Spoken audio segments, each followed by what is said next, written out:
Hey guys, it's Steve-O, and I'm vlogging my way through Christianity. I'm a new Christian at the time of this video. I've been so for roughly a month. So thanks for hanging out with me as I do. There will be a video below about how I got here. I'm trying to keep these videos shorter.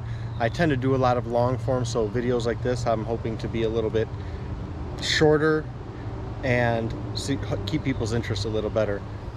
I'm trying not to get distracted. You can see it's a beautiful day. In fact, there's this, I left that piece of concrete off to the side there, and the one I normally shoot at is kind of right behind us too. There was a turtle on there when I was coming out. On the way here there was a garter snake. There's just so much going on, and my point is also below, or maybe I'll put it up here somewhere if I'm smart enough, but I'm probably not. So linked below will be a link to my other channel, which is where I just go out and explore a lot of this stuff. I interact with my pets, with my kiddos, with nature out here. So if you're interested in any of that, you should definitely check it out. Now, the last two things before I launch into this video. I wish I could talk to people about this. I don't have a church right now. I don't have a pastor. I don't have a social network. I don't have a community of people to talk to. Now, I wish I could talk with people. I don't like looking things up online. I do it as little as possible and for basic information, because what often happens is in reading that, or when people point me to facts, for example, FAQs, frequently asked questions, it leads me to more questions, to now I want to talk to someone else with more questions. And I like dealing with people in that regard. So I'm hoping this will be a happy medium of sorts, meaning I can kind of blow that mosquito off of me, externalize, vent a little bit, and interact with some of you. And hopefully none of you are forced to be here like me. I may be talking to someone who doesn't want to hear this, or doesn't want to fully listen to everything. Hopefully if you're listening to this, it's because you want to and you're not being subjected to it against your will. And then if you have any feedback, advice, experiences to share, things like that, I would love that. And the last thing before I actually talk about what we're here for is, you may hear me refer to myself as the world's worst Christian. And I mean that, but I mean it humbly, and I mean it as a reminder, because I don't deserve forgiveness, and I'm learning to be a good person, and I'm learning to try to be more Christ-like, and learning about Christ to be able to better emulate him. And I don't think I'm there yet, but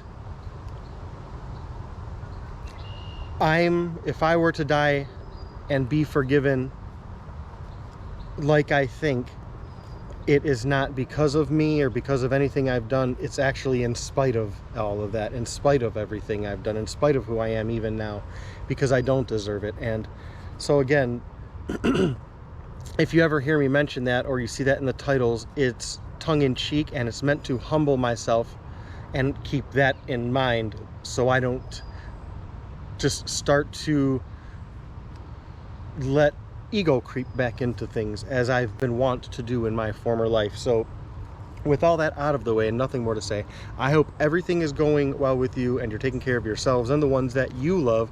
I'm going to make a series of shorter videos where I talk about a single one experience that I have as a new Christian, a question, a dilemma, a stumbling point, something I've observed to bring to attention, things like that. So I'm only going to stick to one, but I'm actually... So the GoPro went out again. It doesn't do well in the heat like this. So anyway, I am going to talk about my first issue as a new Christian. So let me know again your thoughts, if you have questions, similar experiences, advice, things like that, ways for me to navigate it, resources to point me to. I would love that. So I'm a very new Christian, and again, if you happen to watch that video, you know how distorted and broken my view of things can be. So I don't understand the psychology of prayer, and I'm going to kind of vent and externalize as I say it. So I don't have scripts, I don't rehearse, I don't have notes. So sometimes I want to think as I speak, but at the same time I want to speak and again show my ignorances. But I have not lived the best life. I know how little I know. You'll hear me often say that. I can fill libraries with what I don't know. I've made mistakes. I thought I've been right. And my point is, in the basest sense, let's say I'm praying for someone to get better. That's not a good example. See, this is what I'm talking about. But if I'm praying for someone to succeed in life or get resources or something, and they may be a criminal, deceitful, I could, and again, I've been wrong before, so I don't want to pray for people, concepts, things I've been wrong before. I stumble with that. Then the other aspect of it is I don't hesitate to pray for other people, but I'm hesitant to ask for anything of myself, for guilt, and what I'm getting at is, let's say I prayed for something myself and I got it. I don't ask, I can't, for me, I think it would be more spiritual stuff if I were to ask God to help me with anything. But even if I did get that, or if I were asking for, again, I can't say, but maybe if I had a car accident, lost my car, and needed a new vehicle, and I was praying for that and I got it. My immediate response, and again, this is me being just honest and candid, me knowing who I am right now in this moment, I would be like, why did you do that, God? Because if I would have known you were doing that, I would have prayed for you to have healed someone, to not that I don't know if it's as simple as me saying I wish cancer would have maybe humans find the cure for cancer. Because again, I also believe that God doesn't, asking God for something to be manifested through people, you're not asking God for that. It's different perspectives. But my point being, what you hear is what goes on in my head when praying, the stumbling, I don't want to say the wrong thing, pray for the wrong thing. I don't want to make what, again, I say is a demand of God, or say, God, give that. God, again, I'm used to dealing with people, and this is where I'm going to take a big hard pause. And the thing I love the most about the concept of God and him knowing me, and this is where I stumble, because I'm thinking this out, and I'm only coming to this right now. I think I'm praying to people who don't understand my heart, and God knows all of those shortcomings, the flaws that I have, the trepidations I have of being honest, that I don't have to worry about with him.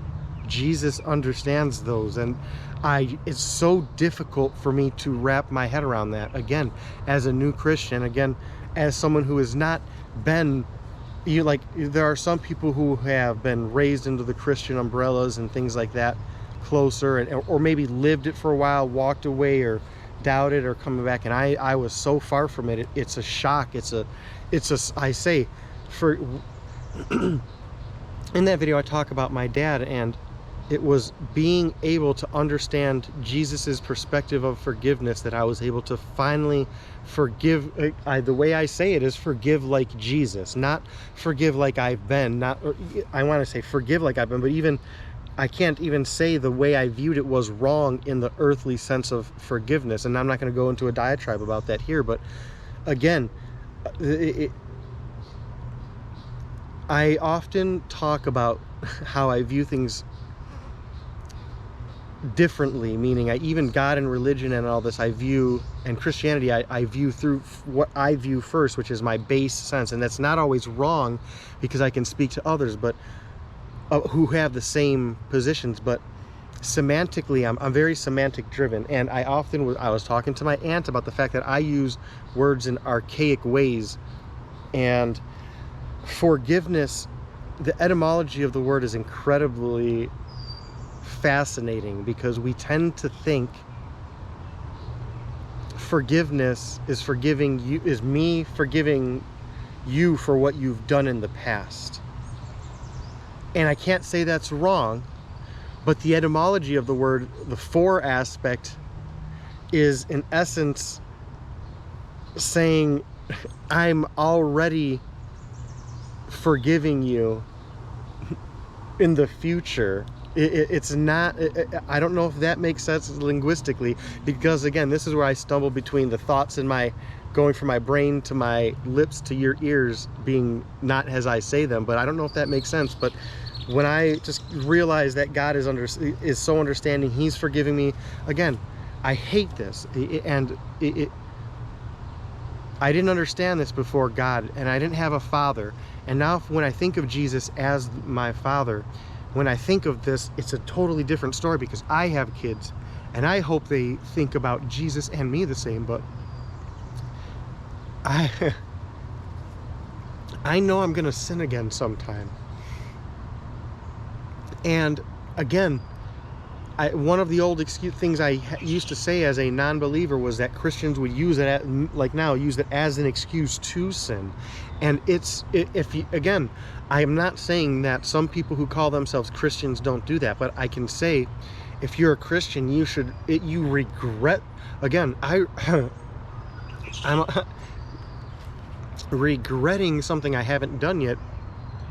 And again, to a lot of people, again, I keep saying this may seem normal, like some people may be like, duh, Steve, but I'm 40 years old and finally, again, starting to understand conceptually things through Jesus and the Bible, where it's taking my beliefs and tearing away the ego, the worldly, the materialistic, shallow things of them, and finding, again, whether it's the hand of God or the Holy Spirit in those things. It's a fascinating look back and then forwards now. So that's where I struggle with prayer. Often, especially at night, I get so lost in prayer, I wake up realizing I never finished my prayer, and finish at least saying, God, I'm sorry, my bad on that. Not something I did on purpose. I hope again, the irony of it is, and this is where the last thing I'll talk about, different facets of worship. And this is why it's important to have a relationship with God. And some people don't believe it's that important, but that's why I think it is important, because there are not many people who are built to interact with me, and I have not found one yet. I'm not saying they don't exist, but if I understand my relationship with Jesus, he's always there. To whether I'm thinking it, whether I'm recording it, whether I'm saying it via prayer, just saying it out loud, writing it, recording it, whatever, making a poem about it, no matter what I say and how it comes out and how it ended and how disappointed I am, and maybe with what I thought I was going to do and what came out, I understand that God, before I even, let's say, fumbled, God knew I was going to fumble, but appreciated me picking up the ball. And that's faith, I guess. So that's how I struggle with prayer. Let me know if you have any thoughts, anything below. I hope everything is going well with you. You're taking care of yourselves and the ones you love. And if you can see me tearing up, I don't know how well this looks. I am, and it's hard, but this is, they're those just, I don't know if contrition is the right word, but it is such a beautiful feeling that I've never felt. So again, the understanding that even with this video, when I go back to editing and I'm like, oh, I didn't do this, I didn't say this, why did I say that, oh man, I didn't sound right, and God understands that. Jesus has, again, and this is not even a sin, but again, just my flaws, my shortcoming. I often struggle with over-humanizing Jesus. And again, that's something I struggle with in prayer. But again, this is where I can't, the only harsh way I can, in the moment, think to say this is, it doesn't matter to God. Again, God is forgiving me, loving me, forgiving my sins. understanding of me in spite of myself, in spite of my shortcomings, in spite of the future sin, and in spite of all of that. And you know, even as a father now, that's something I struggle with. When talking about learning about Jesus and learning to properly emulate Jesus, not, you know, I'm not saying I don't forgive my kids, but just understanding that depth of forgiveness, especially because I never experienced that as a kid growing up between my parents. So it's just, again, it's foreign to me, and you don't know what you weren't taught. So now I doubt. I say this is, and the last thing I'll say before I wrap it up is, learning these things through the Bible are ways for me to look at how to be a father, how not to be a father, how not to be a father to a son, how not to be a father to a son and a daughter, and again, it's fascinating to me. I can't wait to read further. Right now I'm at, I have just finished Job, and I believe then it's Proverbs, which should be next that I'm going to be starting. So I hope everything's going well with you. You're taking care of yourselves and the ones you love. I'll be saying a prayer for you, and if you need a prayer, something that you'd like prayed upon, I don't know if you'd want the world's worst Christian praying for you or anything, but if it means anything, I will. So God bless. Go easy and go with God.